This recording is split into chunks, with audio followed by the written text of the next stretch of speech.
दिखा मैं स्टार्ट किया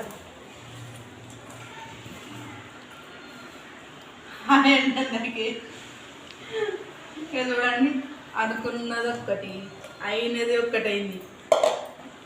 ఇక పల్లి ఉండలు చేద్దామని బెల్లం పాకం పెట్టి పల్లీలు వేంపి పల్లీలు వేంపి పొట్టు తీసి క్రష్ చేసి బెల్లం పాకం పెట్టి బెల్లం పాకం రాని వాళ్ళకైతే చాలా కష్టం. నాకైతే బెల్లం పాకం రాదు.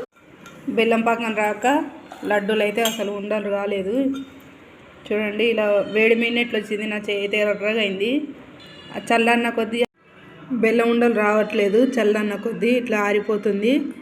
దీన్ని ఏం చేసిన అంటే బెల్లం మిక్సర్ టైప్కి అయితే ఒక బౌల్ వేసి పెట్టిన. ఇలాగే కటోర్లో వేసుకొని చూడండి ఇలా కూడా తినవచ్చు.